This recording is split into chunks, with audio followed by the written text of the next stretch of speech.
Most people think the world's most expensive watch brands are Rolex, Patek Philippe, and Audemars Piguet. They're not even close to number one. The watch sitting at the top of this list starts at $200,000. And that's the cheap version. Let me show you what I mean, starting from number 10. Number 10, Cartier. Walk into a Cartier boutique on New Bond Street, and the cheapest watch on the display pad costs $11,000. It's quartz, but the salesperson will not mention that. That's Cartier's trick, and it's been working since the Santos landed on Alberto Santos Dumont's wrist in 1904. Santos Dumont flew dirigibles and powered aircraft over Paris in the early 1900s. He was wealthy, eccentric, and deeply impractical in ways that made him interesting. A pocket watch was inconvenient at altitude. Louis Cartier made him a wristwatch. That's the origin story. Santos Dumont was a Brazilian aviator who complained he couldn't check a pocket watch while flying. Gerald Genta solved that problem later. But the original solution, a purpose-built men's wristwatch fastened to the wrist with a leather strap, came from Louis Cartier in 1904. And that origin story is worth something. It's just not worth $11,000 for a battery-powered movement. But Cartier understood long before anyone else did. They're not really selling movements, never have been. What they're selling is the tank on Jacqueline Kennedy's wrist in 1971, the crash on the arm of every fashion editor who matters, the Santos worn by people who get photographed at airports. When you buy Cartier, you buy cultural residue. That's a real thing. It's just hard to price. The honest entry bracket sits between $11,000 and about $30,000 for steel dress watches. The Clé de Cartier automatic in steel costs around $8,000. The Santos Dumont XL in steel starts at about $8,000 too. Once you climb to the Rotonde de Cartier Grande complication in platinum, you're clearing $400,000. The man buying that isn't buying a movement either. He's buying the only watch in the room that turns heads for reasons that have nothing to do with complications. What gets underreported, Cartier does make serious movements. The Cartier manufacture caliber 9452 MC, powering the Rotonde de Cartier Astro Calendar, is a truly accomplished piece of engineering. A perpetual calendar with a jumping hour display, developed entirely in-house. But Cartier markets it with the same energy they use to market perfume. Because their customer base doesn't want a movement lecture. They want to know whether it'll look right at the dinner they're attending next Thursday. But I keep coming back to this brand, because they occupy a lane nobody else occupies. Jewelry first, watch second. And somehow that positioning has made them more defensible, not less. The collector who wants a dress watch that reads as jewelry doesn't have a serious alternative at this level. Rolex is too sporty. Patek is too reserved. Cartier is the only brand that designed for people who dress for occasions, not for forums. If you own a Cartier, drop it in the comments. Which reference?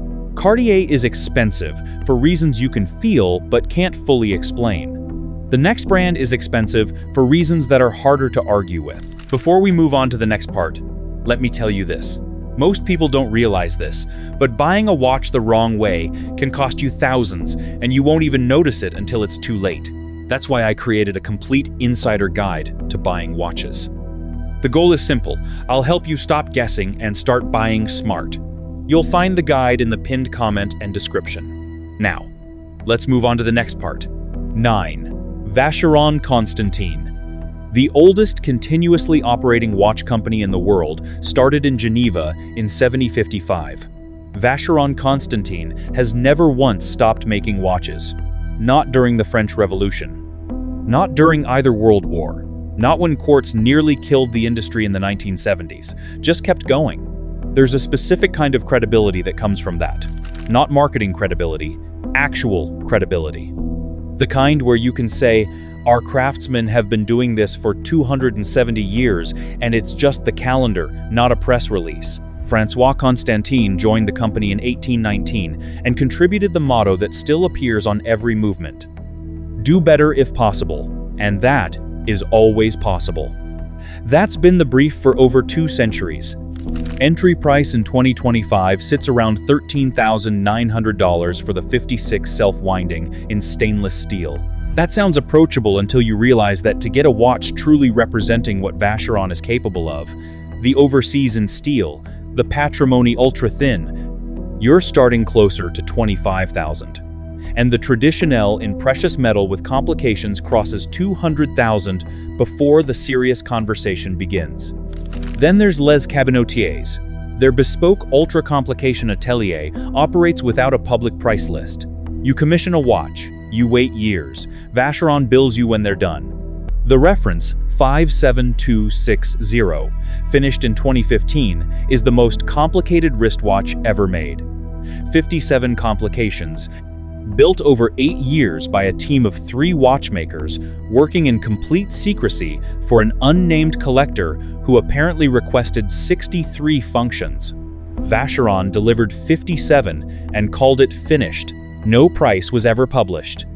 That's a different category of watch brand entirely, one that sells objects whose existence is defined by being ungoogleable. So why does Vacheron sit at 9 instead of higher? The 56 collection is beautifully made. It's also not what the serious Vacheron collector points to as the soul of the house. The ceiling is extraordinary. The floor is approachable. And the gap between those two things says something about how Vacheron chooses to position itself. Broadly accessible at the bottom of the range, incomprehensibly exclusive at the top. Vacheron has 270 years of history. The next brand has been making watches for exactly 50 years and has already changed what expensive means. 8. Audemars Piguet. In April 1972, the Swiss watch industry was in quiet panic. The quartz crisis was 3 years old and accelerating.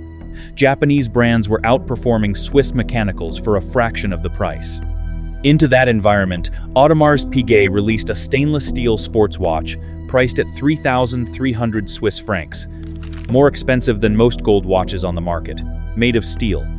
It was designed by Gerald Genta in a single night, reportedly sketched on a napkin over dinner in a Geneva restaurant. The story is probably embellished, but the timeline is real. Audemars Piguet needed a watch in weeks, not months, and Genta delivered the full concept in under 24 hours. He charged 40,000 Swiss francs for the design. AP paid it. Both decisions turned out to be correct. The octagonal bezel, the integrated bracelet, the tapisserie-patterned dial, the royal oak. The royal oak created an entirely new category: steel and luxury, sportswear and haute horlogerie as the same object. Before the royal oak, those were opposites. After it, every watch brand in Switzerland scrambled to make their own version. The Nautilus came 5 years later, also by Genta. The Ingenieur was repositioned. The whole industry was reoriented around a single octagonal bezel designed in one evening by a freelance watchmaker. Getting into Audemars Piguet properly in 2026 costs $30,000 minimum for the Royal Oak in steel. The Code 1.59, their contemporary collection, launched in 2019, starts at $27,000. Both of those are theoretical retail prices. In practice, allocation from authorized dealers is rationed so tightly that gray market premiums have pushed steel Royal Oaks above $45,000 consistently over the past 3 years. You're paying for a watch and a waiting list simultaneously. Those are separate expenses. The ceiling goes to places that are difficult to write about factually. The Jules Audemars Grande complication is over $850,000 at retail. The one-of-one Royal Oak Concept Black Panther sold at Only Watch 2019 for over $5 million. The Spider-Man Royal Oak Concept Tourbillon cleared $6.2 million at Philips in 2023. So the floor is $30,000, and the ceiling has hit 7 figures. AP has made that range work by making the entry watch desirable enough that customers accept the waiting list, and the top of the range exclusive enough that the brand never discounts to move inventory. AP created the steel sports watch. The next brand created something else entirely, the German alternative to Swiss dominance, and it's arguably better. 7. Lange & Saunier. In 1994, Walter Lange, great-great-grandson of Ferdinand Adolf Lange, who founded the original manufactory in Glashütte in 1845, relaunched the brand in the newly reunified Germany. The company had been nationalized by the East German government in 1948. Walter Lang was 60 years old when he started again. He launched 4 watches at the first presentation. All 4 are now considered horological masterpieces. That's not nostalgia. That's the Datographe, the Longines, the Tourbillon pour le Mérite, and the Longines Perpetual. 4 references that changed what the industry expected from mechanical watches in a single afternoon. The Datagraph's column wheel flyback chronograph with outsized date was so technically ambitious that Patek Philippe developed a comparable in-house movement within 5 years. Previously, Patek had been using Lemania-based calibers for their chronographs. A Long and Söhne, launching from a relatively small German manufactory, effectively pushed the most prestigious brand in Switzerland to internalize a complication they'd been outsourcing. That's the level of impact we're talking about. A Lange & Söhne entry price sits at roughly $20,000 for the Saxonia in rose gold. There is no steel Lang. There never has been. Gold is the minimum, the floor of the house. Every movement is assembled, adjusted, disassembled, cleaned, and assembled again, a 2-step process that almost no other brand follows.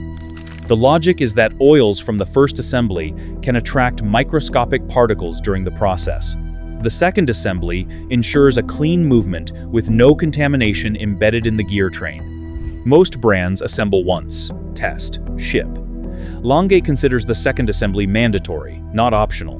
The movement you buy had every component touched twice by human hands before it left Glasschütte. That takes more time. That time is in the price. Most brands don't bother. Lang considers it non-negotiable. The finishing on Lange movements is in a different category from Swiss watchmaking. Lange uses German silver for the plates, an alloy of copper, zinc, and nickel with no actual silver present. The anglage on those plates, the chamfering on every visible edge of every component, is executed with a consistency that looks mechanical but isn't. Every edge is cut and polished by hand. Under a 40x loop, the lines are straight. Middle of the catalog puts you at $80,000 to $150,000 for complications like the Zeitwerk or the Perpetual Calendar. The Lange 1 Tourbillon Perpetual Calendar sits around $350,000. Limited edition references have cleared auction above that. And the argument serious collectors make is that the finishing per dollar ratio at Lang beats everything else in the $100,000 range. Meaning, you get more craft for your money at Lang than at any other brand at equivalent price points. Whether that argument is right, I'll leave to the comment section. Lang is where precision becomes obsession. Patek Philippe is where obsession becomes legend. 6. Patek Philippe. There's a line in Patek's advertising that sounds like marketing copy until you sit with it. You never actually own a Patek Philippe. You merely look after it for the next generation. It works because it's true. The Patek Philippe Ref 1518 in stainless steel. There are 4 known examples in the world. In November 2025, at the Decade 1 auction through Philips, one of those 4 sold for 14.2 million Swiss francs, approximately 17.6 million US dollars. The watch originally retailed for what would have been a few $100s equivalent in 1941. That is not a typo, and it's not a special case. It's a pattern. Entry price in 2025 is $19,632 for the 24 automatic in steel, the women's daily wear collection. The Calatrava, the round dress watch that serious collectors point to as the core of what Patek is, starts at $40,000. The Nautilus Ref, $5,711. The steel sports watch discontinued in 2021 is worth understanding as a case study in how brand decisions land in the market. Thierry Stern announced the discontinuation with minimal warning. No farewell edition, no extended production run. The last new Ref, 5,711 to leave the factory, was the Tiffany blue dial piece, a collaboration piece in a blue color so unusual it looked almost accidental. That single watch sold at Philips for $6.5 million. A regular steel Nautilus now trades between $80,000 and $90,000 on the secondary market. Retail was $34,000. The spread between that number and $80,000 is the clearest explanation of what brand scarcity actually does to money. Patek produces about 62,000 watches a year. For context, Rolex makes roughly 1 million. And yet the resale data consistently shows Patek holding value better than almost anything in the mainstream luxury space, outperformed only by certain independents and specific Richard Mille references. The Grandmaster Chime Ref 6300A010 sold at Christie's Geneva in November 2019 for 31 million Swiss francs. Steel case. One of a kind, made for the Only Watch charity auction. Still the highest price ever achieved for a wristwatch at auction. So what are you paying for? You're paying for one of 62,000 annual slots in a brand that has never needed to discount, has never sold itself to a conglomerate, has been owned by the Stern family since 1932, and has operated profitably through every market cycle since the war. That kind of institutional stability is so unusual in any industry that collectors price it separately from the watch itself. The watch you can buy on the secondary market. The assurance that the brand will still exist to service it in 50 years. That costs extra. Which Patek model comes to mind first? Patek makes 62,000 watches a year. The next brand on this list makes about 1,500, and their entry price is higher, 5. MB&F. In 2005, Maximilian Busser quit his job as CEO of Harry Winston Timepieces and founded a watch company without a collection, without a conventional product strategy, and without anything resembling a normal watch design. He called it Maximilian Busser and Friends. The Friends part is literal. MB&F commissions independent movement specialists and watchmakers to collaborate on each project, then credits them by name on the watch itself. There's no other brand in watchmaking that does this. The result is something that doesn't quite look like a watch. The HM series, horological machines, are kinetic sculptures that tell time almost as a secondary function. The HM3 is nicknamed Frog because of its twin bubble domes over the two independent movement modules. The HM6, called Space Pirate, features a flying tourbillon in a central sapphire globe and has been compared to a helmet from a science fiction film. These are not watches that blend into a boardroom. They announce themselves. MB&F entry starts at around $30,000 for the Legacy Machine and Degrees, one in steel, the brand's more classical line. A round case, an exposed tourbillon, a large flying balance wheel visible above the dial. Still unmistakably MB&F, but readable in a way the horological machines aren't. It's the watch for the collector who loves the philosophy, but needs to wear something to work. A fully spec'd horological machine in precious metal with serious complications clears $300,000. The LM Perpetual in rose gold is around $90,000. The LM Sequential Evo, a chronograph with a proprietary sequential mechanism allowing independent timing of two separate events, launched at over $110,000 in steel. MB&F produces about 250 pieces per year. The secondary market for rare colorways and limited editions has been pushing well above retail consistently since about 2018. Collectors have worked out that MB&F creates genuine one-of-a-kind aesthetic experiences. Nobody else is making watches that look like this. And for a certain type of collector, the one who specifically doesn't want to wear the same watch as anyone else in the room, MB&F has no competition. They invented their own category. MB&F makes watches that don't look like watches. Greubel Forsey makes watches that look like they were made by a different species entirely. For Greubel Forsey. Robert Greubel and Stephen Forsey met while working at Renault and Poppy in the 90s, a boutique movement atelier that supplied complications to Audemars Piguet. They were both obsessive about mechanical precision in a way that made them difficult colleagues and eventually made them a company. They left in 1999, spent 5 years in research, and launched their first watch in 2004, the Double Tourbillon 30 degrees, a 2.5-degree inclined inner tourbillon cage, rotating once per minute, contained inside an outer cage rotating every 4 minutes. The whole point was to cancel gravitational error from every possible angle. Patek was making tourbillons. AP was making tourbillons. George Daniels had refined the coaxial escapement. Greubel Forsey looked at all of it and asked what a watch would look like if you took gravity compensation seriously as engineering rather than as decoration. Their answer: about 300 watches a year. Every single one starts at $240,000 for the Balancier Convex S squared.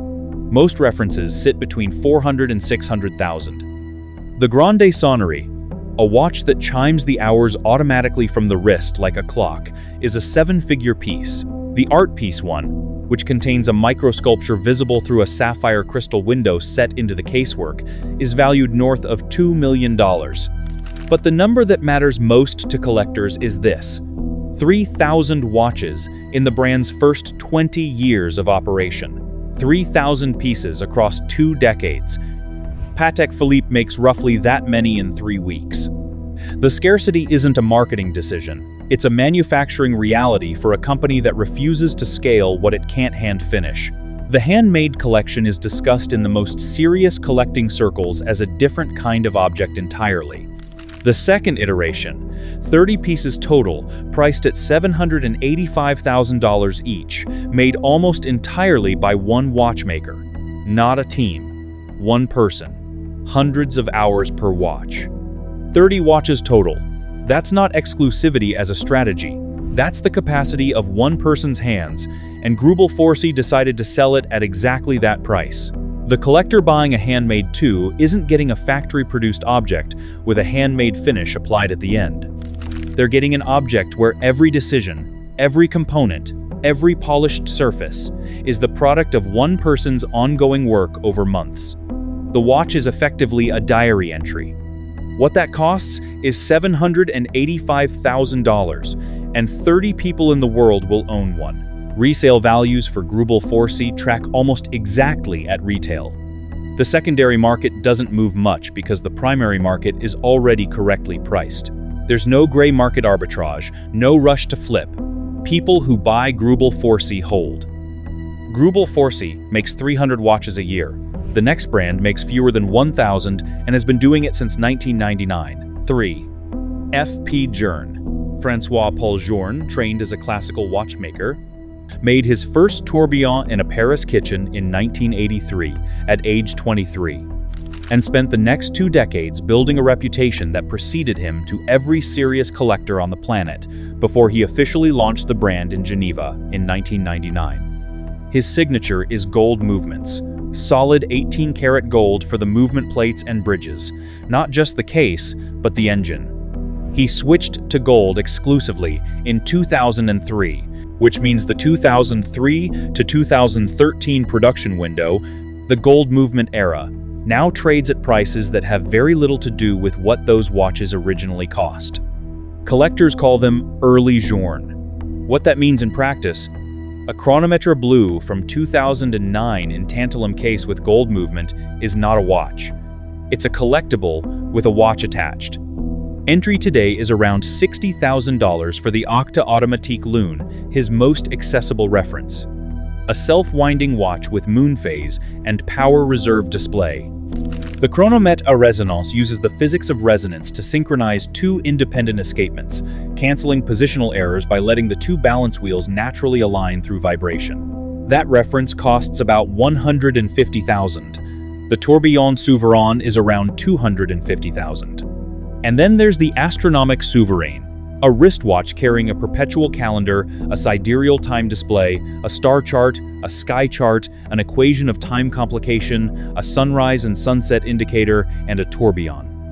Journe originally announced he would make 10 of them. The actual number produced has been fewer.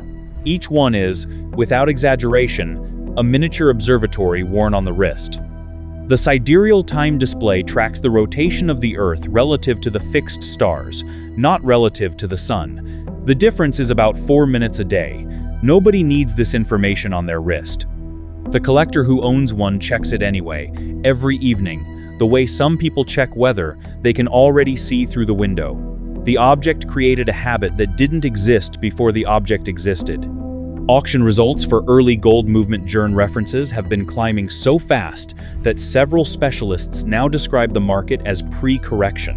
meaning the prices have outrun logical comparables and will eventually reset. Others say no.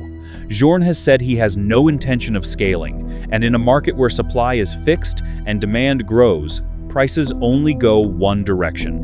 What makes both arguments uncomfortable is that Journe is still alive and still producing. The auction market is already treating him like a historical figure. The collecting community has decided the work is complete, even while the watchmaker is still at the bench.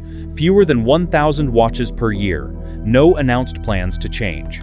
First or second time hearing about F.P. Journe? Journe makes fewer than 1,000 watches a year. Philippe Dufour makes fewer than 10. 2. Philippe Dufour. Philippe Dufour spent years working for Jaeger-LeCoultre, then for Audemars Piguet, then for himself. His first commercially available watch was the Grande Sonnerie, finished in 1992, a wristwatch that chimes a full Grande and Petite Sonnerie, meaning it automatically sounds the hours and quarter hours and plays the full time on request. Dufour made 18 of them. 18 pieces over several years, mostly by hand. Current auction value for a Grande Sonnerie is around $1.5 million. The Simplicity launched in 2000. 3-hand time display. No date, no power reserve indicator, no complications of any kind except telling you the hour and minute. Price was set at 50,000 Swiss francs. The logic was entirely honest. The movement finishing was so extraordinary that additional complications would distract from it. More information would mean less looking at what Dufour had actually built. Today, a Simplicity trades at auction above $250,000 for standard references. Unusual variants clear higher. A Philippe Dufour Simplicity in platinum sold at Sotheby's Hong Kong for over 4.8 million Hong Kong dollars. The collector who bought that watch paid more for a time-only piece with no date than most people spend on property, and he made the right call financially. Dufour Simplicity references have appreciated faster in the secondary market than almost any other 20th century independent watchmaker, including early Patek Philippe steel references from the same period. But here's what gets skipped in the auction write-ups. Dufour makes about 6 watches a year. 6. His total output since 1992 across all references is estimated at a few hundred pieces. There are more people who want a Dufour than will ever be able to get one in their lifetime, not because the price is prohibitive, but because the watches simply don't exist in sufficient quantity to reach them. Many collectors consider Dufour the greatest living watchmaker. Not the most technically ambitious, not the most complicated. The greatest, in the way that word applies to craft, the highest level of hand finishing, the most consistent execution, the clearest philosophy carried through every decision about every component. He has said in interviews he is slowing down. Every watch he completes now is considered potentially among the last. That's not marketing. That's a man who's been at a workbench for 50 years and is being honest about what that does to a human body. Philippe Dufour makes 6 watches a year. Richard Mille makes 6,000. And somehow, Richard Mille is number 1. 1. Richard Mille. In 1999, Richard Mille was a French watch distributor with no watchmaking experience, a friendship with Formula One driver Felipe Massa, and a very specific idea. He wanted to make a watch that could survive on Massa's wrist in a car traveling at 350 kilometers per hour. Not a watch that looked like a racing watch. A watch that actually functioned as precision engineering for a human body under race conditions. The first Richard Mille, the RM001 Tourbillon, launched in 2001, used a grade 5 titanium case designed around biomechanical studies of wrist stress in driving position, with movement components borrowed from aerospace and Formula One applications. Price at launch, approximately $135,000. That was twice the price of the next most expensive tourbillon watch on the market that year, for a brand nobody had heard of making its first watch ever. The watch industry thought it was a joke. Today, Richard Mille produces about 6,000 pieces a year, and the entry price for a basic RM011 automatic flyback chronograph in titanium is around $180,000 at retail. A standard 3-hander RM 67202 in carbon starts at $200,000. Add tourbillons, switch to carbon TPT, attach a limited edition run with an athlete collaboration, and the price climbs through 6 figures and into 7 without much resistance. The RM 5602 Sapphire has a case machined from a single block of transparent sapphire crystal. Price: $2 million. The RM 5201 Skull integrates a titanium skull directly into the movement architecture, around $1,400,000. The RM 027-01, worn by Rafael Nadal at Roland Garros, is certified to withstand the shock forces of a professional tennis serve and costs over $600,000. Nadal won 14 French Open titles wearing one. So why does a 25-year-old brand sit above Patek Philippe, above F.P. Journe, above Philippe Dufour? Because Richard Mille changed what the word expensive means in watchmaking. The Holy Trinity built their pricing on heritage, finishing, and complication. Those are accumulated arguments, centuries of credibility deposited into a brand over time. Richard Mille built pricing on materials, science, and sports engineering, and the specific logic that if you're going to charge someone $2 million, you should be able to describe exactly what each component costs to manufacture. A case machined from sapphire costs $2 million because machining sapphire costs $2 million. The pricing is load-bearing, not aspirational. The first collectors who bought Richard Mille in 2002 were questioned. Then the watches started appearing on Felipe Massa's wrist through the crash at the 2009 Hungarian Grand Prix. On Nadal's wrist, during every Roland Garros final for over a decade, on athletes putting watches through conditions that destroyed everything else on the market. And the questioning stopped. Secondary market for certain RM references runs 30 to 50% above retail consistently. The RM011 Black Knight has cleared auction at $300,000 for a watch retailing at around $160,000. The market is not confused about this brand. The collectors who bought early are not confused either. The RM011 in titanium that retailed at $160,000 in 2012 now trades at $300,000. The collector who bought it wasn't speculating. He was buying the only watch he'd ever seen that looked like it had been engineered rather than made. He turned out to be right about what that was worth. But what actually puts Richard Mille at number 1 is the entry price. To own any Richard Mille at all, the most basic, entry-level reference, you are spending at least $180,000. There is no Richard Mille below that. The floor of this brand is higher than the ceiling of most others. That is a statement of pricing philosophy so extreme it shouldn't survive contact with reality.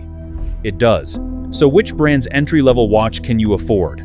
Let me know in the comments, like, and subscribe.